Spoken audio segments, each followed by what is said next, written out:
Welcome to the Trinity Force Podcast. Yo, it's that Triforce cast beaming straight to your home. Grab a beer so we know Pone ain't drinking alone. Send an email, a quick tweet, just pick up the phone. Leave a message, hit the beep if you're a creep, watch your tone. Discuss the meta game, patch notes, whatever helps your stats most. Obi Pone Kenobi is your last hope to snatch gold. So grab your headphones and join in the fun. We'll try and force in some jokes and some cringeworthy puns. Yo, we can make it together, people. Trinity Force Podcast. These boys are second to none. Now that's the end of the intro. It's time we begun. Hey guys, welcome to Trinity Force Podcast. My name is Adaponophobia Cogswell, and you guys are joining me for an awesome episode. As this episode number 277, I am joined by three great people, plus an extra special fourth guest. Punch is here, DeClawd is here, and Cheer is here. Everyone say hi real quick. Hi, everybody. And lastly, we are bringing on Christopher from the one and only Leaguecast, which is a League of Legends podcast.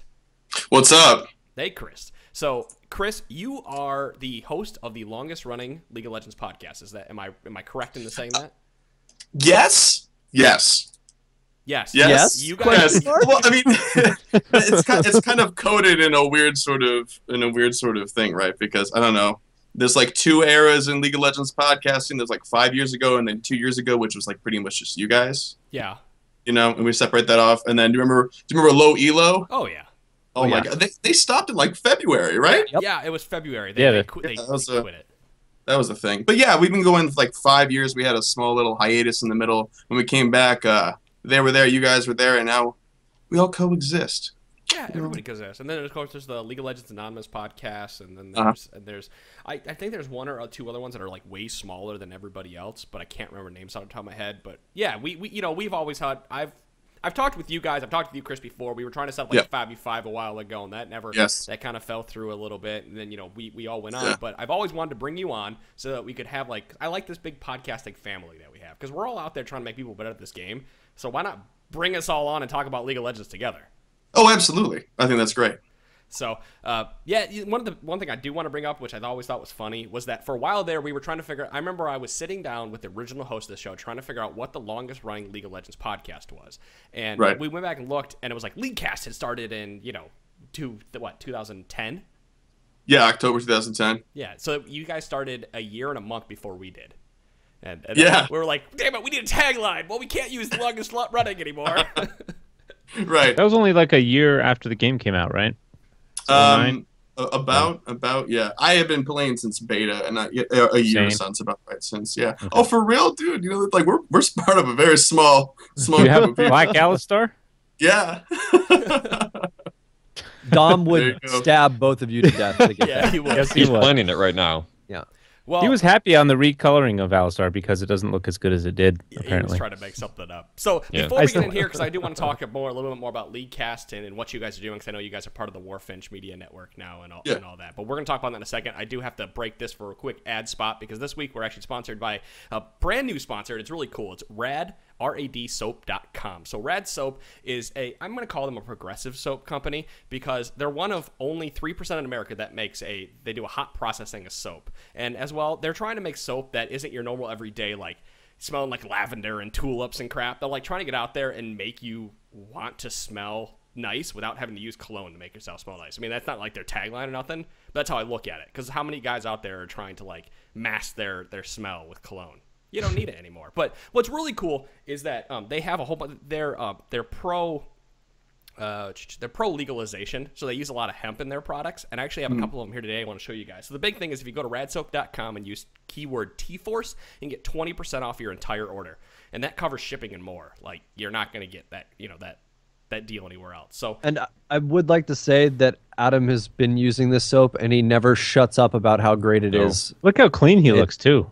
Yeah. No. The cool thing is though, like I said, they're pro legalization, so they use hemp. They use hemp in a lot of their products. And what's really cool about this is like this right here. What is this? This is the Toke hemp style Maui Wowie. They also have like a peppermint flavor. You can use it like toothpaste and stuff if you want. But this is soap, right? But you can use this soap. If you buy this bottle, you can use this as anything. You can use it for laundry detergent. You can use it for your hair. You can use it on your body. You can use it for an anti-pesticide. You can use it. You can literally use this for like anything. It's crazy what this can do. Can you eat it? You can use it for soap. You can ingest it. So it's like coconut oil with hemp. Yes. instead. That's awesome. That's really cool. That is Oh, really you know cool. what? And it's pretty cheap too. I have an idea for you guys at Rad Soaps. You've heard of soap on a rope? How about rope in a soap? Oh my God. Anyway, so guys, I want you to with offer code tforce, you get 20% off, and like I want you guys to go out there and here's another one. I hear I have Toke body cream, and I have more to show you guys next week, but this is just a teaser. I've been using this stuff on my tattoos. For example, you guys know I've got a tattoo here and my back and everything, but the problem I've been running into is that like normal conventional body cream doesn't moisturize all day. Like I have to continually apply it.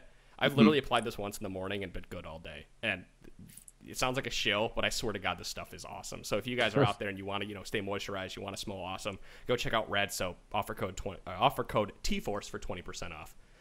And yeah, that's it. That's my advertisement for this week. So we're gonna move in, Chris. Before we move into listener questions, I want you to tell us about Warfinch Media and what that means for Leaguecast. Oh, okay. Well, first of all, it's pretty cool to finally meet you guys. Secondly, Cool to have you on the show, man. Yeah, thanks for joining us. We should try to figure out some sort of host swap. Have one of you guys on too. You can take DeClawd or cheer a punch. Just take Do I get to I'll pick? put Is this like a draft? You or can like- have whoever you want. I don't Like, want anybody to feel bad because maybe they're not good at kickball. They can't be on the show or something. Like I don't want Well, then you can take Pudge because he's the only Oh. one that can kickball. to. Okay.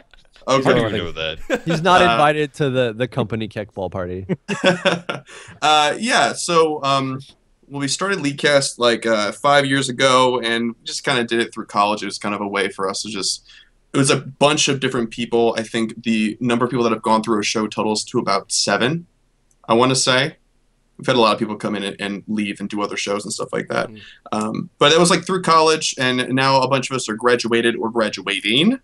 And we're doing a couple of other things, like I'm a barista right now and stuff like that, but also trying to get this whole company thing together, company being Warfinch Media, which is basically a conglomeration of podcasts right now with room to grow in other directions. Really similar, and this is really funny because if you look back and look at our timelines, Adam's probably really cognizant of this. When we put out our LCS breakdown, I think your guys' LCS rundown came out in like the same week. I think so. It was within weeks of each other. Like either we came out first and you guys did, or it was vice. I don't remember. I don't know. But I know it was like exactly the same. I was like looking for the stuff. I'm like, fuck. And I listened like, okay, well, this is great. So I guess we'll have to up our game. That's fine. So, which is the cool thing about, being in contact with you guys is that we like coexist in the same area. So Use we each other as a driving force to do Yeah. that. It's pretty neat. But yeah, we do a couple of other shows. We do one called Casual Cast, which is like kind of a focus of all of our banter that we had at the beginning of the show. We used to do a thing called Week in Review, where we talk about all the other stuff that we did that was like not league related, but it turned into like a half hour of just talking about nothing. We're like, that's great, but not on the league show. So we moved that. That's a different thing. We still do Leaguecast. Only once a week, not twice a week. I don't know how you guys do that. That's incredible. It's a lot of work. It's a lot of work. Oh, I imagine. It's a lot of time. Yeah. And then we do our newest thing, which is called The Hearth, which is based off of any sort of Warcraft game. So like Hearthstone, World of Warcraft, Heroes of the Storm. And we talk about Diablo and other Blizzard properties and stuff, but like mostly those three. And that's, I think, we just put out episode 5, I want to say. Yeah, it's a cool show. Yeah, you guys should definitely check it out. Because one thing, Cheer is the one over here preaching it to everybody. He's actually finally bumped it into my head is that there's enough hours in podcasting out there for everybody to listen to more, to more than one show. Like, Do you know how long it's taken me to talk Adam into coming around on this? Like, all right. No, it's more because I want people just to listen to proper, and then he's like, Yeah, hey, yeah. there's LCS, we can talk about LCS, and then there's like they can listen to the Aussie version, like we've got our 4 podcasts, and they can go listen to Leaguecast, and they can listen to Low Elo, and they can listen to Lola, and they can do this and that, and they can and there's like people want content, so it's great that there's plenty of space for everybody to grow. Like everybody should be collaborating to help make the community as a whole better. Yeah, and people are asking for it exclusively. Yeah, exactly. That's just the got biggest that- thing. We just got that group email from somebody that was reaching out to all the different shows. So you guys should do this video together. I think that was like last week or something like that. Huh. Yeah, I would go check. Yeah, I was like, I didn't receive the people, but I didn't see that. I'm I didn't pretty see sure I anything. saw- But hey, I- apparently no I one saw wants it us. there, No, it's but- fine. I think Oslo was on there, so if not you specifically, then somebody in the group did. So I don't know. But yeah, people seem to be all about that. So that's mega cool. It makes our jobs a lot more fun and less stressful, I suppose, having to worry about other people. Right. Yeah. Yeah, that's the big thing with podcasting right now is that if you can get a bunch of like-minded people together, that they're just going to sit down and pump out episodes. Like you said, how do you do 2 episodes a week? Well, we're a bunch of like-minded people that just want to do it to make people better at the game. So we find time and push it out. Yep. Oh, yeah. Yeah, I think between the LCS break, because we have the same sort of people. I know you guys split up your shows, too, and we kind of did this. I only let people do 2 or 3 shows a week. I can't let them do like 4 or 5 of our different stuff. But like if we do LCS breakdowns and the show and the Hearth, and we were doing pre-brawl for the Hearth, we were like, some of us were recording 4 times. That's a lot. That's a lot. Well, and it comes to a point too where you don't necessarily want to hit the same thing. Like if a similar subject comes up in multiple shows, you don't want to like kind of just reiterate the same thing 4 times in 1 week. So it's nice to get a little bit of diversity, just because the diversity is the spice of life. That's true. I went to a liberal arts school, so that's in my brain somewhere. I'm not. What school? You know what? We are, like we said, we definitely need to get someone of our hosts on your show just for funsies, so we can mix it up. So, like I said, you have the cream of the crop. You pick whoever you want. You don't have to pick it now. I'm not telling you to do it. So let me sleep on it. We'll see how the rest of the show goes. I mean, you don't even have to pick somebody from here. You can pick LCS Rundown or Oz or 4 Awards. Like there's 40 people in the fucking network. You can pick whoever the hell you want. You really have 40 people? We've got 40 people. Yeah, we got a bunch of people. I thought 10 was a lot to manage. Oh my god, that's a lot. Yeah, well, it's not just between podcasts. I mean, it's between like everything because we some of the people out there don't know we have Sheen Procs, which is our YouTube series for NALCS interviews. We got people going out there and doing that. So. Yeah, like I said, you have cream of the crop, pick what you want. But until that happens, we are going to put you in the spotlight tonight, Chris, because we are doing a mailbag episode where people they have written questions in for us, and we are going to answer them. Okay. So sounds great. You have the document in front of you. You can try to read them before I get to them, but good fucking luck. So here we go. If you guys want to donate to the podcast, by the way, trinityforcenetwork.com, there's a big-ass donate button. And I always say that we can be bought, so if you want to donate and ask a question, donate $2 and ask us a question. And do you have anything you want to plug as well, Chris? Yeah, well, yeah, I always we also have a Patreon. We have one for Warfinch Media, so / Warfinch, or just Warfinch. And then the Hearth is a separate one, so that's / the Hearth on Patreon as well. You guys are familiar with Patreon. I'm not going to knock you over the head with it, so... Yeah. Donate to get more content. Let's do that. That's what we want. All right, guys. Trent writes in. He donated. He goes, "Hey, guys, at the awkward couch here." Awkward name to say. I have been donating recently with questions, and I just want to say that you guys are awesome. No questions. Wait. He just donated in. He said he wanted to see him squirm, so he wanted to read this piece I call Ode to DeClawd. Trent, I'm going to read that on Monday. Nice. I thought that was a question. He got me all excited here. No, I want to get right into questions. He's stolen. He read it beforehand. He knows what's in the store. Yeah. Ryan writes in, "Hey, T-Force Network, I appreciate what you guys do. I am Silver Solo Queue player on a Plat 2 Ranked 5s team. I just wanted to comment for the fact that I am common denominator in all my games. While true, it is also the common denominator that I have trolls in my games, at least the majority of the time. I have one question for you all. Why is it that I should be punished for losing hard-earned LP for something that is 100% entirely out of my control? Is there any system Riot could install that could allow you not to lose your LP in situations where it was lost by something out of your control? Thank you guys for making my commute to work better." So, Chris, I'm putting you on the spot here. You get to answer our very first question. What do you think? Is there anything Riot could do to help this guy who has AFKers or whatever it is in the game? No, because it would devalue what LP means. Because when you hit Q in solo queue, duo queue, even ranked 5s. There's a certain amount of risk that you take with that, and to take away the risk would lower the value of the reward, in this case, which is LP, right? Because if you put in exceptions, there's going to be some way to game the system. And historically, that happens in every single game. You look at even like World of Warcraft, which seems to be immune to these sort of things. WoW, with all of the win swapping shit that still goes on, like 8 seasons down. I'm not even going to get started. Yeah, queuing in Hearthstone to play off a friend of yours trying to get that, and just it's going to happen. So if you give an exception, there's going to be somebody that's going to take advantage of it. So you just don't offer the exceptions, and people just have to kind of deal with it. I'm sorry to say that, no, but that just seems to be the hard truth. It's something that we preach on the show because, like he said, I am the common denominator. That was a quote from there. And but he has a button there. A button. Oh, but there's always a second common denominator. Which doesn't make any sense. Okay. But continue. I just wanted to interject that. So if you think the second common denominator is AFKs, I don't think you are taking a very large sample size of the games you are playing, because the number of times that you get an AFK in your team over the course of 100 games is smaller than the number of times that you're in the game. You have a higher likelihood of getting somebody to AFK on the enemy team than you do on your team, as long as you're not the AFKer. Yes. Uh-huh. Well, yeah, it's just simple numbers. Yep. You can't reconcile outliers. That's true for anything with data. That's just how it works. So, yeah, it sucks. It's an anomaly, but there's very little you can do about it. And I don't think Riot can do much about it either. Well, Riot is trying. They have the tribunal. They have ways to try to coerce players to be good and just to play properly and not to be dicks. But there are outliers, like you said.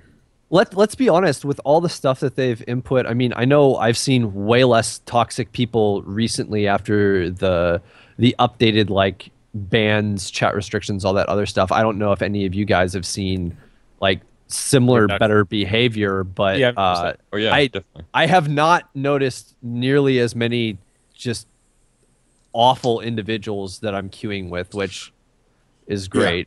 Yeah. Yes. And I also think there's a bit of a mindset here where if you're playing solo queue and then you have a disconnect or something and that aggravates you enough that you just stop playing immediately afterwards, and that's what sticks in your brain. You stop playing, and every time that occurs, you stop playing and you think, oh man, I always get disconnects. When in reality, you're not. You're just letting it get to you. And you're letting it kind of take over your whole viewpoint of solo queue. Well, disconnect, gotta stop playing. And to say something as well, just because you have a disconnect on your team, yes, it's not super likely that you'll win the game, but as long as you keep a good mindset, there are still opportunities to win 4v5s. Yes. I mean, if you play enough games, probably everybody in here has won a 4v5. Dude, I had a game the other day. I had an Ashe who got so mad that she died in lane at level 2 or something that she just started trying to run up mid and dying, and we still won the game. Because we played around it and everyone was positive. Now that's the segue to move into this is that, are you being a positive force in your game? Are you being that person when you're down 6 kills that is saying, guys, we still have this. It's okay. Please stop typing. Just type, guys, let's not type. Let's play. Let's defend towers. Are you being that positive force in the game that's trying to keep people on a higher level than what they're devolving to? Because if you're in that game and you are staying positive and you are tryharding as hard as you can, you have a higher likelihood to succeed. You should be doing everything you can to succeed rather than trying to sabotage yourself and make up excuses for your loss. I see it time and time again. People make up excuses for why they lost. And you said you're the common denominator, so you're all you can control. So stop worrying about everybody else and control yourself. Yep. Yeah. And there is a likelihood that things aren't going to go your way and you are going to get a DC. It's going to happen. The more games you play, the more often you're going to see it just because you've played that many more games anyway. It happens to everybody. It's not like it just happens to you. Like the solo hunter Rengar did. Check your pride at the door. Okay, just leave it there. Go into the game and don't try to make excuses to save your pride, because it's not about that. It's about trying to win and get that LP. We're 15 minutes into the show. You know what this does to me. Is that some sort of jab at you? I'm confused. You don't DeClawd just kills conversations. Rengar's kind of like a lion. Pride. It was just a joke. I see the way that Adam reacted to him. Wow, that got really personal real fast. It was just a joke, is what you're telling me. He just repetitively stabs us to death with words. Words. Oh, there you go. Way to bring it back around to Rengar. The stabby tabby. God damn it, DeClawd. All right. Next up in the mailbag, Curtis writes in and he says, what is wrong with the community? Why do they frown on one-trick ponies? He said, I got to Diamond 3 last season playing mostly Graves, but I can play other champions at that level. Yet the community seems to think if you play mostly one champion, you must be terrible at other champions, and even if you exclusively play one champion to X Elo. So why do people frown on one-trick ponies? All I hear from all of those people that are complaining about one-trick ponies is that they're just jealous of you being so much better at one champion than it's the Cheer Jade noise. Just every time you start hearing a little bit of hate come your way about you being a one-trick pony or people looking down on it, just look them dead in the eyes and go, wah! It works every time. There's no faster way to just make somebody mad than just to make a very annoying cry noise at them. Yes. Yeah. Don't go ahead, DeClawd. I was gonna say, I am all for trying to learn other roles and everything else, but only for champs that you have fun playing with, because you play a game to have fun. So play it, have fun. Don't just play a champ because you think it's OP, even if you just don't like it, because you're not gonna have any fun. If there's this one champ that you love so much that you play it over and over again, you have a good time every time. You don't get bored playing that champion, and you're succeeding playing that champion. Who cares what everyone else thinks? Exactly. And I also want to say, like, if you find that one champion you like so much that you want to master it, and you are in a spot where like you're gaining a lot of LP and you're ranking up. I mean, you got all the way to D3 riding the Graves train. So in my opinion, just ride that train straight into a cliff. Just go as far as you can go until it can't take you any farther. There's nothing wrong with that. Like, if you can play other champions that level, that's great. That's what you should be able to do. But if you're really, really good at one champion and you love playing that champion, like, I wish I would have ridden the Elise train way harder when she was a lot stronger, because I love that champion. And now it's one of those situations where I'm having like really depressing flashbacks at how much fun I used to have and being like, oh, the good old days when I could kill everything. That reminds me, I kind of have. We had an episode a while back, Chris, about the scrub mentality, where we discussed that article. Who's the author, Adam? David Sirlin. David Sirlin. Okay, it was a great article about the scrub mentality, and I have the scrub mentality where if a champion becomes meta and popular, I don't really have that much fun playing it anymore because everyone else is playing it. You know, for one thing, it's harder to get that champion locked in because everyone's fighting for it or banning it. So when Sejuani was super OP with the Cinderhulk coming out, you didn't play her. I just put her on. I just said, you know what? I'm probably never going to get her anyway, so I'm not even going to try to play her. But when she's not popular and not all that good, I loved her. She was my favorite. So I kind of had that. I got to get over that scrub mentality in my mind. But I have frustrations trying to pick something that everyone else wants. So I like to pick the ones that no one else will ban, at least, you know. So this just seems like a smarter way to play solo queue too. You know, you don't want to follow whatever the flavor of the month is. Yeah, because people expect it to play around it. They know what it looks like. This game is so vast that your advantage is somebody that's been playing since beta, that has seen every single champion come out. Like, you remember when there was 25 champs, you know? And now there's plus 100 to that, right? And now you're like, well, I know what everybody does, but not everybody knows what all the champions do. So you pull out, you know, somebody old they never see. You pull out, I don't know. Well, Vladimir's a bad example. Vladimir's been getting FaceTime now. Last year, Vladimir would have been a really good example. Yep. People, who the fuck is that? What is? I don't even know what he does. You could even use like Teemo, because Teemo's win rate's like 54% right now, which is 53. It's something. I mean, it's over 50%. How often do you really see Teemo? Because I don't think I've seen Teemo in the past 50 games that I played. That was like Fiora last season too. She was the highest, the winningest. Or the fact it's like, for a long time, like Wukong and Fiddlesticks were at the top of the heap for solo queue. Like Wukong in top lane, who historically like isn't the greatest top lane champion, but he has a really high win rate. So if you don't know how to play against him and he's just EQing, smacking you in the face and forcing you off minions, like that's a pretty strong thing to do when people don't know how to deal with you, and you can juke them with things that they don't realize you can juke them with. You know who I don't see anymore, but used to be uber popular, is Renekton. Yeah, he was the go-to top laner. He was. I don't remember the last time I've seen a Renekton in a game. I feel like his CC and his presence, his global presence, isn't as strong as it used to be. I think Shen fills that role way better now. Yeah. Well, Shen plays it because Shen has the what is it, the scaling MR per level as of 2 patch ago. Yeah. Was that what it was that they buffed on him? Yeah. But they did Singed, yeah. I mean, Renekton has that as well, but obviously Shen has a higher global presence, as you mentioned, just thanks to his ultimate alone. But Renekton is one of those champions where he used to be so powerful because he had such high base damage between all of his abilities that he never had. He had such base damage. He had built-in sustain, so he didn't have to build damage to zone you out early. Damage with his ultimate. Right. So it was really, really hard to itemize against him. He's still good. He's just not the popular pick anymore. He's not so completely overwhelming in every 1v1 matchup in the top lane that people aren't picking him every game anymore. Well, he was like, if you like Renekton, get back to playing him because you're going to be able to. He was arguably one of the highest mobility top laners too when he was around, because like not a lot of people had the small closest that he does. And now so many other champions, especially when Renekton would historically go and do like teleganks bottom, he'd be able to catch people really quick. But all these AD carries have so much freaking mobility now. He can't catch anybody anymore, so he's just null.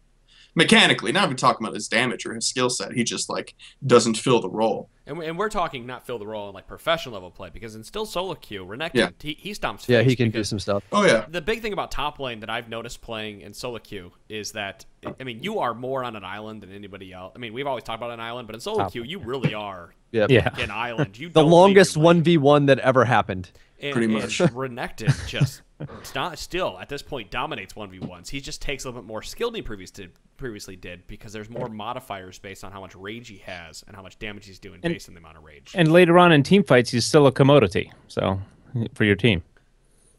No. Shut up. So if you need a counter Riven, he gets it. It only took 2 of them, but he gets it. Yeah. This is I have to say though, I'm leaning towards DeClawd to be the dude that comes on by the show though. That's kind of scary. I don't know. Maybe you should knock it off, man. A lot of top laners seem to have problems with Riven, or may have problems with Riven, because if you run into a Riven main, she's pretty scary. She snowballs easily. Renekton's actually a really good pick into her. You still have to worry about the level 2 all in, but once that's over with, Renekton can just win every trade. Before we move on, rotation, he wins every trade and he can sustain, and Riven becomes very afraid of you. Now, one thing I wanted to bring up with Curtis is his comparison with the fighting game community, which I find really interesting. First of all, the fighting game community is different from the LoL community in my mind, in a mindset point of view. In one sense, LoL and a lot of online gaming communities like LoL are used to patches to fix their problems. The community just waits for a patch in order to fix an OP character, whereas fighting game communities, which is an older community, did not have patches in the past. They had to rely on themselves to find a counter to whatever the flavor of the month was. So I think the fighting game community is just kind of more what's what I'm looking for? Or resourceful? Sure, resourceful. I like the observation punch. I never thought about it that way. It's the same thing. It's kind of the same thing with Dota as well, and that like the Dota patches way back in the day used to be like, you might not see a patch for 6 months plus. So it's just like, deal with it, figure out ways around what's popular. Like it forces innovation to deal with the current situation, then making the developers force that innovation by changing up the actual game mechanics. The big thing with those patches, sorry to cut you off, Chris, I want you to get on to your point. I know you have a point that you want to get on to here. It's cool. Keep that up here. I got really excited you were talking about Dota, so I mean, keep going. Okay. No, like Chiro, like one of the big things was the way with patches worked as well with the Dota community was not everybody played on those patches, because you had your choice of what game mode you wanted to play on based on what lobby you created. Now you have to play on the latest patch. Fighting game community kind of has that now with Street Fighter is, you look at fighting game community, you really do think Street Fighter right now, but it's vast. There's 9 games at EVO this year, or 11, 9 or 11, I can't remember what it is, including Super Smash Brothers. All versions of that. That's the first year that's come out. And there's versions of that. There's different communities around the different versions. So people get to pick and choose what they want to play. But for a while there, we're talking like Street Fighter Turbo. There's never been a patch for that game, right? So people have been playing on that same instance, or Ultimate Marvel vs. Capcom version 2. No patches. So like you said, you have to play with what you play on, and then and people learn how to get what's best, and they break it down because that's all they have to work with. And another thing about why 1 or 2 fighters is more acceptable in fighting games is because League of Legends has bans. So That's one just thing. The bans. It's also the fact it's not just the bans, but it's also also it's a team game right, as compared to an individual game. And like the difference with a team game and one trick ponies is that if you're a one trick pony in a fighting game where it's 1v1, you don't have to conform to the potential needs of your team. Right. Yeah. Not all one trick ponies in League there work was with a your ban. team or work well against the other team. In Turbo, you're not allowed to play Akuma. That's because Akuma broken. Because he's so broken.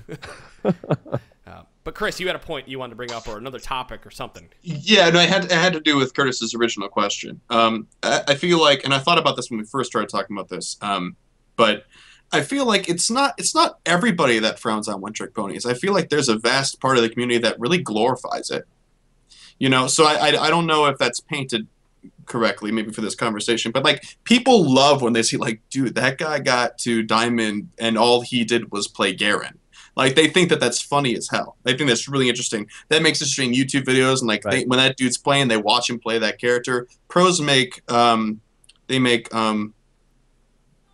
Smurf accounts, and they're just like, I'm only gonna play. I think Voyboy did Yasuo. Only Yasuo for like the past 2 weeks. Like that stuff is incredibly interesting, and that's cool, and people love it. So I think it's maybe just a really vocal minority that's like, wow, you only play one champion, you're terrible. There's some value in what he's saying as a general League player, but that doesn't mean you're bad at the game just because you're having a good time. Well, and it's the same thing that Dom used to always argue when he was on the show, is that he doesn't mind when somebody wants to play that top lane Poppy if they have a ton of Poppy games played. Or like there was a period of time where every time I saw a top lane Fiora, that Fiora got so fed and just ended up carrying the game, and I have no idea how that happened because the champion was considered dog shit at the time. Oh, so sure. like it just because a champion's perceived power level is low doesn't necessarily mean the champion's actual level is low, especially if the enemy team doesn't think you're that strong, and then they doubt your ability to play it, and you turn around and you pick up a bunch of kills, and then,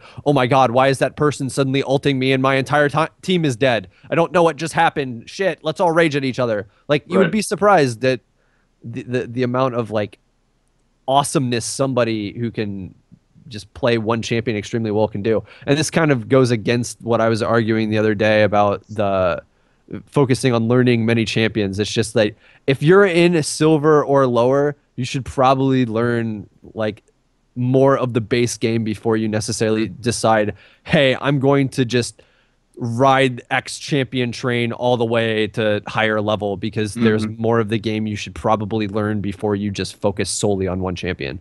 Yeah, that's what I was trying to say. Was I feel like this is a separate conversation from saying to asking ourselves what makes a good League of Legends player, because obviously on that list somewhere is like, you know, adaptability, like can you play different champions or whatever. Right. But in that game, and if you happen to make that game every single one of your games, all that matters is the champ that you're playing at the time. So if you're amazing at that champion, you're set, you're golden. But sometimes you get screwed. I don't know. What do you want to do? Do you want a high rank so that you can flex your EP and tell people that you're amazing? Or do you want to get a high rank based on knowing more about the game than your opponent and being able to play multiple roles? You have to decide what you want. What is your end goal? How do you want to get there? And what works for you? Like, one of those options might be very much better than the other option. Like, let's say that you can't, you know, take on all of the variables going on to games. So like, you can't generalize at just being a total player, but hey, you're really, really good at top lane and jungle, so you only focus on champions that can be played in both roles so that you have one in either slot. Like, yes, you might be weaker at AD carry, but man, you're going to do great in those games that you can only play one of the two roles that you can usually play. Yeah, if you ever find yourself in doubt in champ select or something, or somebody's flaming you for whatever, just ask yourself, what am I going to have the most fun playing right now? Right. Hey, I picked Lysandra mid the other day, and because I know how to play her inside and out. And it's not just fun. It's not just what's going to be more fun right now. It's what's going to be more fun right now that isn't going to be unfun for the rest of my team because I'm trolling them. Right. What's going to be fun in this game? Yeah, exactly. Yeah. Don't be like, oh, it's going to be fun because I'm going to troll them and be an asshole. Pick what's going to be fun. Talk about since we're talking about champions that are uncommon or champions that are one-trick ponies. Let's move on to Daniel's question, because he brings up a specific question about a specific champion, or a question about a specific champion. Okay. So Daniel writes in. He goes, I'm a silver 5 player and I main pretty underused champions. Our topic of discussion here. My main question today is about Malzahar, the champion I just so happen to have over roughly... Champion I just so happen to have over roughly 350 games as under my belt in the last 2 years.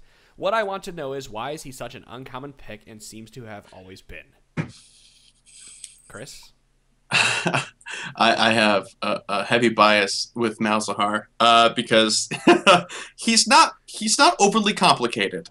He's really easy to learn, and he's extremely difficult to use 100% correctly.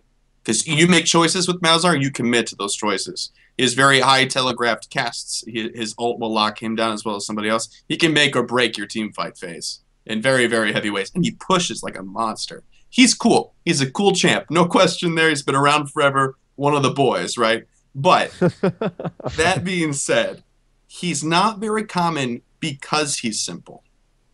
And he's easy to learn. And so a lot of people don't want to put a lot of the time in. They much rather play somebody else that's more... they give you more benefit up front. Like, there's more value in them to the team. Lots more CC, lots more presence in the middle lane. He's not an assassin. He's a caster, and assassins are big right now, especially in solo queue and mid. Katarina just adds more mobility. You have more options. With Malzahar, you float and you shoot shadow. Well, it also comes in a situation, if you get caught and you're playing Malzahar and you don't have flash up, you're dead. Unless it's a 1v1 situation and you can get your ult off. If you do ult somebody and there's anybody on the enemy team that has a stun, knock up, CC of any sort, you just blew your ult load, and there's nothing you can do about that. Malzahar is... Another problem with Malzahar, the reason you don't see him picked quite often is because he's very much gated by cooldowns. And Chris brought it up here where he said you have to make choices with Malzahar, because your choice is, do I press and wait for E to come back off a cooldown? Or do I freeze and try to use E for a trade and drop it on the enemy champion for extra life? Do I use that Q to silence, or do I use that Q to push the wave? And God forbid you miss that Q on the enemy and don't silence them. He's very binary in how he plays, because if you use an ability, your next step is to wait. And like I said, in a team fight, you can position and get some really awesome team fights off. But it's also really easy when you're playing against people that know to wait for the Malzahar ultimate to knock you out of it. Because there's an SC at this point in the game. Yeah, he also passively pushes in lane forever. So he's super gankable. Well, no, just with his kit, every single one of his abilities pushes. Sure. So, other than his ult, but it's one of the situations where, if you're using any of your abilities on minions, the wave's going to eventually turn directions, and then if you want to keep CSing stuff or even getting up close, you're potentially in a bad spot for other people to show up and make you have a bad day. Hey, Daniel, I love Malzahar too. He's actually one of my favorite mages. And I like what Chris was saying. He has good wave clear for pushing lanes. He has good wave clear for defense on lanes. I've had games pissed Adam off because he wanted to surrender the game, but I wasn't letting them get into the base because they kept pushing it. And then Adam was like, you know what, we could win. And came back, but we didn't win. But anyway. We could have. I at least got morale up for a little bit because of the wave clear. But Malzahar, what everyone said is true as to why people aren't playing him. But what do you like about him that keeps attracting you for 350 games to play Malzahar? What do you really like about it? Is it when you hit the slash joke, he belches and it's pro? Frat boys will be giving him high fives for those. Is it because of his space aids, his malefic visions, E, when he puts the space aids on you? Is it his pet's AD scaling if you decide to go full team Malzahar? For me, what I love about Malzahar is I feel safe when I play him into any matchup, be it an assassin, be it poke, be it whatever the case may be. I can farm without really being in risk, in range. I can trade. All I have to do is pop up and hit E on you, and then go back and sit there and continue CSing. Hit E when you come into range. And if I happen to get a little crab out, he'll chase you down and chase you back while you have the E on you, and he'll smack you, and I'm going to win every trade, guaranteed pretty much for the most part. He's not a mechanically intense champion by any means. No. Right. So he's safe. He feels safe. His hardest ability to land is his Q. Well, and it's when to ult. You don't want to be that I've had the games where I didn't use my ult because I was too scared I was going to get interrupted.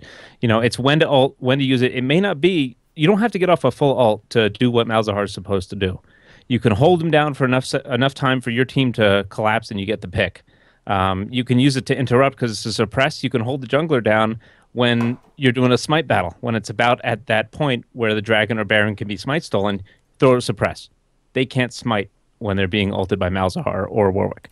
So things like that. You learn little tricks. Watch when you're going to be able to launch your crab out. You probably know all of this stuff about Malzahar. So I look at these things about Malzahar. Excuse me. I think about the games I've played with him, and I have so much fun on him. I'm going to pick him most of the time. Or if I'm in doubt, I'm like, when in doubt, I'll pick Malzahar. Or if I have to blind pick, I'll probably pick Malzahar. So it's different. I think what everyone else is saying, most other people, it's like you said, there's not much you can learn from him. So if you're trying to learn other champions, skill shots, how to become a better player, probably not Malzahar. If you just like jumping out of a bush and scaring the hell out of people and killing them with your if you like sitting in a place with a sweeper and waiting for somebody to walk by so you obliterate them in the time it takes you to ult, it is great. Play Malzahar. Yeah, and it's scary because if you like playing Malzahar and you have success with him, then just fucking play him. Like, don't be scared off by all the negative aspects that we just went through. Because, OCS people don't pick him very often, but chances are you're not going to get that. But there's a guaranteed if you do, email us and let us know. But, play Malzahar as long as you're having success and you're having fun with him. Yeah. I don't really think saying that he's simple or mechanically, focused on being extremely simple. That's his character design. I don't think that's necessarily a negative thing. I think that's attractive to newer players. I just think it's a reason why he's not playing competitive play, because there's not a lot of complexity or options. Yeah, I mean, there's also, in competitive play, there's also a lot of mobility, people taking to the mid lane. Oh, yeah. And all of Malzahar's spells are at a single spot, which are all easily jumped out of. And the only thing that he has to lock him down, again, we covered that, his ult is countered by stuns and by Quicksilver Sash. Yeah, and we have to go back to what I said last podcast, which is another thing. Win conditions. You have to continue to always think about that on the champion. Win conditions, Malzahar, is before anybody picks up QSS, or before the enemy picks up McHale's, or if they go into Malzahar, the mid laner is probably going to pick up Cleanse walking into Malzahar. So do you have a win condition at that point? Cleanse does not work against his ult, though. I thought it did. His ult is a suppression. Cleanse doesn't, but QSS does. Mm-hmm. Yeah. So, again, win conditions. What's your win condition? 30 minutes. I mean, that's longer than some other champion. There's other champions out there, but you have to... Zed's got the same problem. Is the later the game goes, there's more Quicksilver Sashes and, Zanyas and more items people pick up to counter Zed's ultimate. Banshees, if they pop out, But you can still make it work. Yeah. Oh, yes, you can. If you're good enough, if you love them enough, you can make it work. Hey, I got a question here that's near and dear to my heart. So, Chris, what are you drinking tonight? Because I don't think I've seen a beer hit your lips. Oh, I need to open it still. My bottle opener's downstairs. Oh, my God. Yeah, I should probably. Am I allowed to open I don't feel bad for you. Do that? I open it with my teeth. Is that cool to do on stream? Is that? You want to see it? Go for it. Sure. Oh, my God. Okay. You can stay for that. Oh, that's... I feel terrible for your dentist. Wow. Oh, it's actually, I went the other day and they're perfect. Oh, okay. Well, then never mind. You have a doctor's clean bill of health. His teeth are swole. I do. They're swole. He's got a lot of practice. He's been drinking his milk when he's not drinking beer. Yeah. But I'm just having a fat tire. I should have had. Okay, so there's a game on this podcast that we also play. I don't even know. We'll just say 10 for 10 for shits and giggles. But Punch will hold up a beer can like this, like this more likely, where you can hardly see the label. Like this one's not. This one's easy. It's Modelo, right? Like anybody can tell that. And I'll tell him exactly what he's drinking. I should have had you hold it up and kind of give me half of it. I don't know why he needs you to tell him, Adam. He can probably read himself. What? Because he can read Modelo? I mean, come on. Anyone can fucking tell that. You don't. I'm actually illiterate. He didn't tell you he was being nice to me. We were trying to work around it, but now I don't know what you're talking about. All I'm saying is it would have been more fun had he pulled the fucking beer up and I could have guessed what it is, because there's a fucking game on this podcast and you didn't let me do the game because you didn't know any better. So it's my fault as a host. I dropped the ball as the host to let him know about the game on the podcast. It's a game that only you play. It's still a game. That's what I'm so and you're keeping score, and I'm pretty sure you're not 100% either. I am 100%. You could fuck off. I don't think you are. Why am I clipping? It's like what I say to my kids sometimes. Let's play the quiet game, but you're going to be the only one playing. Okay? All right.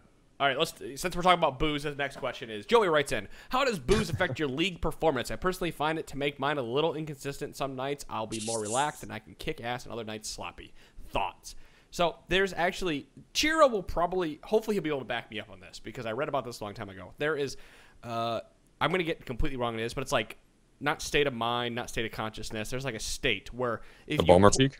What's that? The Balmer Peak. It might be. Let me explain what I've heard it is, and then you guys can tell me if I'm right or wrong. From what I've read is that if you learn to do something, let's say you learn to do it intoxicated or partially intoxicated, that's how. If you're not in that same state, you're not going to play as well outside of how you've learned to do whatever that is. So if I have a beer then play League, I will always play I'm not going to say always play my best, but that's how my brain is going to remember how to play League, is because I have one beer under my belt and I'm a little bit more loose than I would be if I didn't. Now that's a very sloppy explanation that I get something with that. That's true, because a lot of people play pool at the bar when they're drinking, and they play better when they're drunk. I don't play better when I'm drunk because I played pool at a pool hall before I went to bars when I was a kid. So when I drink, I play way worse. So I can see that. That makes a lot of sense, Adam. Yeah. Well, and there's also like something too to say about if you're really, really stressed and you have like a beer to loosen up a little bit too, that can help be sort of relaxing. I'm not saying go get shit-faced and play like crap, because that's happened to plenty of people as Adam starts drinking right there. And for anybody who has lived through any of my drunk shenanigans in TeamSpeak while we play, it's a pretty great time for everybody. So like, I would say it's fun if you have the right group of people around, but I wouldn't necessarily say go kick a couple back and jump in the ring. Disclaimer while we're talking about this, by the way. If you play a lot, if you play a lot, and what you gain from this is, I play better when I'm drinking, so I'm going to drink every time I play. You're probably going to kill your liver. No, don't do that. Don't do that. Thanks for the disclaimer. I've got a rule of thumb that I stick by. Adam, and that is, don't make that face.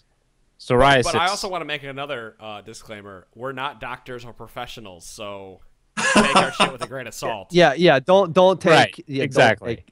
We're not professionals, so just be mindful of your health on your own. That's your own damn responsibility. Yeah, all right. Yeah. We're not here to tell you that you should drink, not drink, whatever. Do it. Don't sue Adam. You do you. You do you, and you tell us how you do. You, like, girl. With all that being said, when I drink, I'm better, and I stand by that. But It's a rule. See, it's 2 drinks. At 2 drinks, I'm better. And there's a reason for this. So I'm actually a very hesitant. I'm very wishy-washy in my decision-making at times. That's why I'm a terrible initiator. It's like, well, do I go in now? Hey, guys, I think I'm going to go in. No, I'm not going to go in. Yeah, I'm going in. No, I'm not going to go in. Two gets rid of that inhibition, right? The only times when I drink, I don't care. I stop caring. I just go in, and it works. The only times I've ever heard you ever shot call was when you've been drinking. Yeah. Yeah. I also talk more when I drink. Yeah, that's true. I communicate more. Now, again, what DeClawd said, I don't drink every time I go into solo queue because I play better. It's a terrible idea. Don't do that. Right. But it helps me. And the Balmer Peak that I was talking about earlier, it kind of stems from that. It's not what you were referring to, Adam. Okay. But the Balmer Peak is named after Steve Ballmer, the previous CEO of Microsoft. And the theory behind that was, after a certain number of drinks, a programmer's code quality increases based on how intoxicated they are at a certain number of drinks. Yeah. So I just kind of extrapolated that to apply to video games. I can and so that's what I call my 2 drinks. I call my 2 drinks the Balmer Peak. 2 drinks is okay. Yeah. We've actually talked about this on Leaguecast a couple of times, and I drew a graph, and it was basically like amount of drinks, and then how good you are at the game, and then amount of drinks on the bottom, and then it was like a slow incline, and then at about like 3 or 4, it's just it's a drastic drop off. Yeah. I mean, if you can hit that sweet spot, if you can figure out if tonight's a 2 beer or 3.5 beer sort of night, if it's a 5-shot night, whatever happens to get you into that sweet spot, it does exist. There is paradise out there for you. And I know we've told this story before, but Adam and I have lived through Mitch's drop off, where we get into the middle of a game and then he decides he can't play anymore, and then he falls asleep on the couch. To be fair to Mitch, we had just been at the bar, and it was a half-an-hour lull in between his last car bomb and he had 1 car bomb, and 30 minutes later he had 4 more, and then there was a 30-minute lull in between coming from the bar to home. Yeah. Yeah. Good guy, Mitch. Irish car bombs. What a class act. Yeah. And then he played Karma and walked to the mid lane and quit. Well, he took my Wraith camp, and then he died. Okay, and then he went to bed. Chris hasn't heard it before, so we get back. Chira, it's me, Chira, and Mitch, who's on the LCS rundown.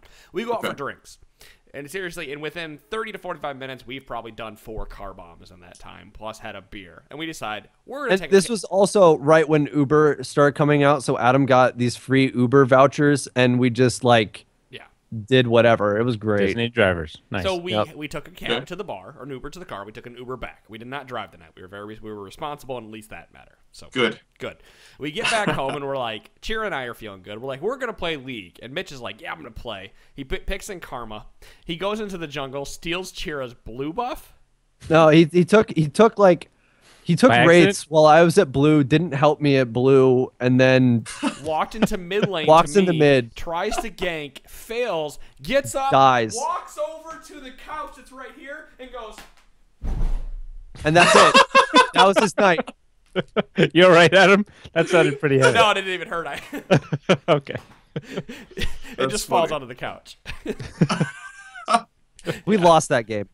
That was the 4v5. Really? Wow. That was the 4v5 we didn't win. Be like a happy ending to that. We're like, and then we won. I mean, it was fine, but no. No, I think we AFK'd in like 15 minutes and just let them. That was some bad. Everybody fell asleep. Yeah. Let's go play Dominion. Fuck this. Wait, Chris. If you don't feel comfortable saying this because you're on live and in front of a ton of people, where do you live? What state? Illinois. So you're going to come to Ohio for a Worlds party, and you're going to bring Leaguecast people? We're going to have like a Leaguecast tforce Worlds party. Yeah, you're right there, man. You guys are having a Worlds party? Yeah, we have it in Columbus, Ohio every year. Oh, you do? We're gonna well, that's pretty cool. Ohio's not that far from me, maybe. You get me details. Yeah, I will. Okay. We're gonna stamp stuff out. What we're probably going to do is like set up in a Holiday Inn and set up a bunch of like 5 computers and let people play, League. Hell yeah. And then we're going to go out drinking after it's all done. Sounds good. That sounds like our meetup that we're having in August. It's kind of what we're doing. Also that's Halloween weekend, so prepare for like crazy shenanigans too. Oh, perfect. Yeah, we'll be in contact about that because again, nothing is set in stone. But I think that's going to be the best option. Also, that gives people like you who are coming in out of town a place to stay. Because if they're at a Holiday Inn, you can just get a hotel room and stay at the Holiday Inn, right? Yeah, there you go. Well, hey, we're going to move. We've had a lot of time to talk about fun things. Let's talk about more fun things with League of Legends. We have, I think, it'd probably be our last question. And is this another one-trick pony question? Kind of. Well, I hope so. It refers to his one-trick pony. What is this? What is this? The questions from listeners all about champions that DeClawd plays? Because that is what this episode has been. Oh yeah, look at that. Yes. Yeah, I don't care, guys. If you wrote in about Gangplank support, I'm deleting your question because Gangplank's being reworked. So yeah. See you, GP. Sorry. It was nice knowing you and your former. Reddit follow up after you see his rework and see if that. For what it's worth, I'd like Gangplank support. Gangplank support with Ashe. Oh, double global all is too powerful. Yeah. All right, I'm gonna read Lincoln's question. Hopefully that is a question here because I did not read it over. Lincoln writes in, I've got a question for ranked success. So far this season, I've been a one-trick pony playing Pantheon of the mid lane. At this time of email, LO King's telling me that I am 20-7 in ranked with him. When playing him, I feel confident and comfortable, but on anything else, I get a little nervous. So even though I was climbing, I felt stressed, so much so that I didn't want to play ranked anymore. I've taken what feels like an appropriate amount of time just to play normals and have fun on other champions. Now that I'm getting back into ranked, do you have any advice on how to reduce stress I feel when I'm playing a champion that is not Pantheon? Drink! No. Don't Yes. do that. Honestly, yeah, Chris, you first. No, I mean, if you got an idea, go ahead. I'm still mulling this over. No. We brought you on, so you'd be the first one. Okay, fine. Just pushing me off the edge first. And I'm like, let's see how deep this is. Reducing your stress when you're playing something that's not Pantheon after you're comfortable with Pantheon that's the question in short, right? Yep. Yes. All right. Well, first of all, good choice. Pantheon's an awesome freaking champion. Secondly, I feel like understanding what you like about Pantheon will help you become more comfortable with other champions that you play. Is it like his last hitting mechanic? Is it the way that his kit all works together? Is it like you feel comfortable like when you should engage and stuff? Yeah, it's important to understand that every single champion in this game, doesn't matter if you're talking about tanks, if you're talking about mages, if you're talking about Pantheon, if you're talking about Cassiopeia, they all reduce down to the same sort of mechanics. You're clicking down and you're hitting 4 buttons. Sometimes you're hitting trinket stuff, but basically you're playing the same champion with different skins and different abilities, right? And different things are different. So understanding what different things are different. I say that, but it's true, right? I mean, like your range attack or melee, it doesn't matter. Like knowing what feels good to you and then looking for that in other champions and becoming comfortable with them will make you worlds better, Also, I think a lot of the stress that you have is just the ranked anxiety of I'm going to lose LP. Oh my God, I really want to. It's there. It happens. I get it. Everyone gets it. It's just training your mindset to the point of, okay, I'm going to lose LP. This is an ELO-based system. It might not be this game. It might not be the next game, but you are going to lose games. It's not the worst thing in the universe. Just as long as I play my best and I have a good time doing it, that's keep getting better. All that matters. And if you're losing, but you keep getting better, then it doesn't matter. Because over the long course of the season, you're going to gain more than you lose. Again, so long as you keep improving as a player. So who cares if you lose this game? So long, because if you learn something from this game and you're not going to make those mistakes again, you can win the next two games. Right. Lincoln, my question for you is something to mule over, whatever. Mull over? I don't know why I'm saying mull over. Because you're an ass. Because you're an ass. Thank you. There it is. Great minds. What are you playing that you can't play Pantheon in? I get AD carry, but I'm assuming, you didn't tell me what your ranked is, but I'm assuming you're probably a little bit lower elo just based on your ranked anxiety. What is stopping you from playing Pantheon in the support role? Not ideal, but maybe you can go and say, I can't play bottom lane, and now you can play jungle, mid, and top as Pantheon, and you have a one-trick pony. Maybe it's social pressure. He doesn't want to be a one-trick pony. I don't know. So I get it. I advocate for lower-level people. If you have somebody like Pantheon, Pantheon can play support. Like it's not ideal, but he can definitely play the support role because of his stun and his blocking of auto attacks and his harass and his Q is kind of like Gangplank. Yes. You can't play him AD carry, and you shouldn't, for obvious reasons, because he's not a ranged marksman. But that's 4 roles you could potentially pay Pantheon in, and you could bring that down to 3 if you like. Again, if it's social anxiety, just type. I would really highly 100% cannot play bottom lane. I don't know how you want to word it. Just make it known that you cannot play bottom lane, and then play top mid. But let's if you get stuck there, I was going to say, if you get stuck there, don't be pissed off at everyone else for not letting you do that, because that'll just bring you down. You'll be like, I said it in champ select, and you still made me do it, so I'm going to troll. Don't be that asshole. Don't be that. If you get stuck in that role too, just relax. Like worst case, you get in that game, you're not the best AD carry or you're not the best support in the world. So instead of looking at it like, shit, I suck at this, look at it more like, all right, I have to play this. And everybody else can got the I roles do? they wanted. Yeah. Everybody else, if they get the roles they wanted, hopefully they can carry from whatever position they ended up potentially taking from you or whatever. But like, look at it more of a learning experience, as in, okay, I kind of know what I should be doing in this situation. Maybe you don't have any idea, but as long as you're like, then the big goal becomes don't die.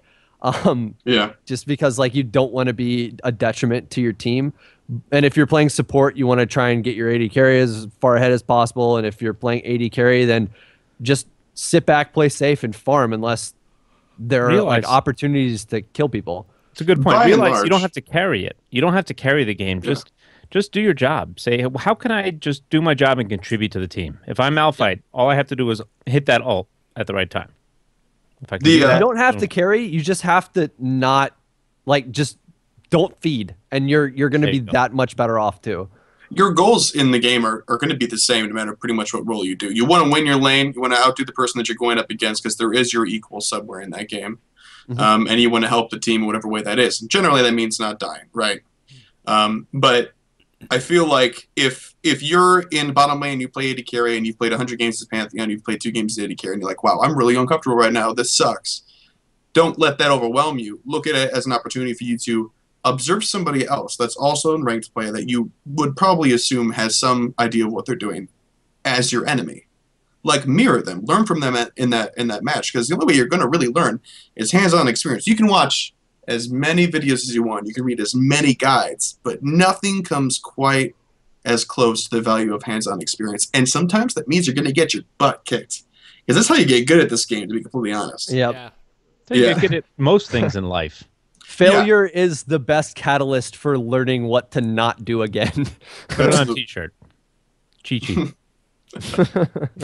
But like other feedback, go check out the Weldon Green episode. Go check out any of the episodes with Chris Alphanar. We talked in detail about like things you can do to like relax on with the stress of ranked solo queue.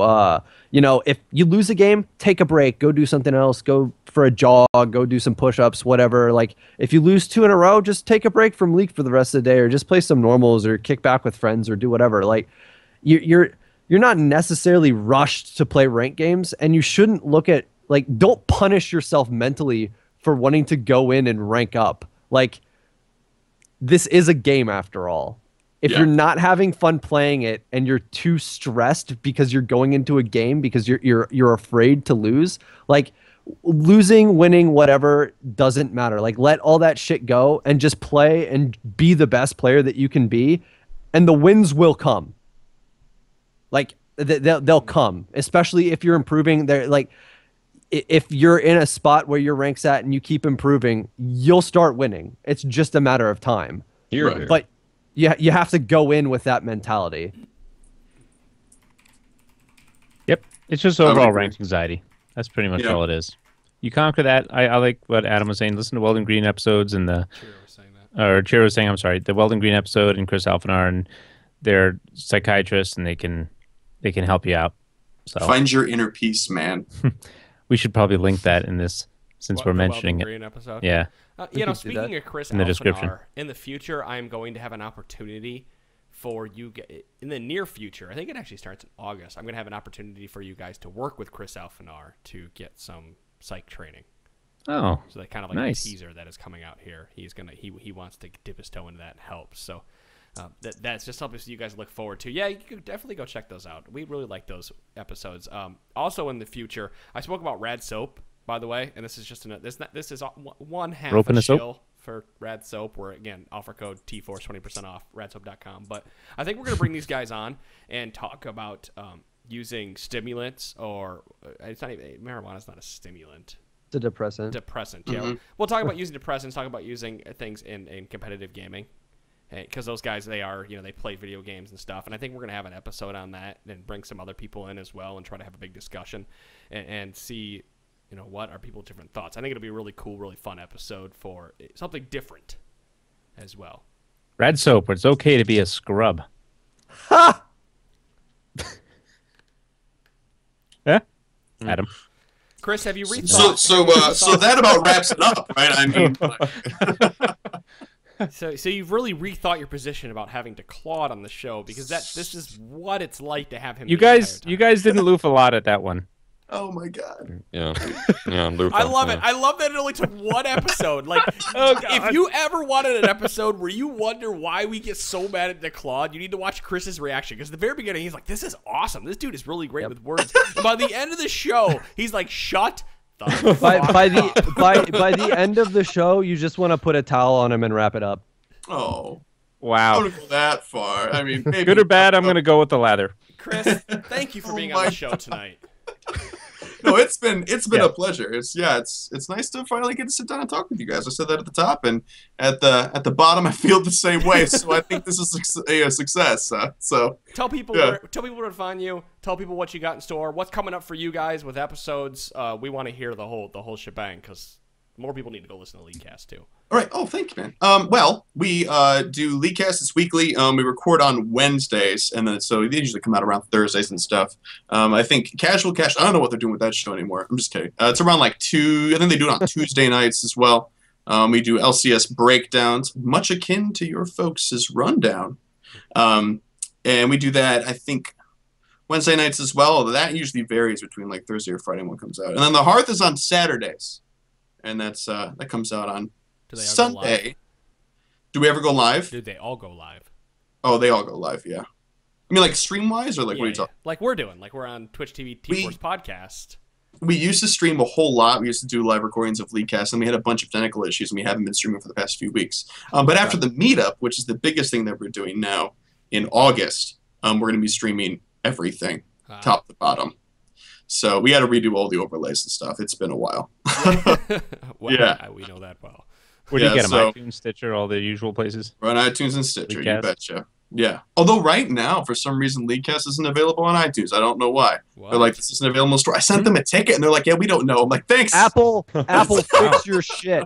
Like, don't make me sick Taylor Swift on you again. I mean, like, come on. Oh, God. But yeah, so, yeah, you can just go to our website, warfinch.com, and we do that's pretty much where the hub of all of our stuff is. You see the slides from the new shows that are featured and stuff. So yeah, and there's links to the Patreon. So yeah.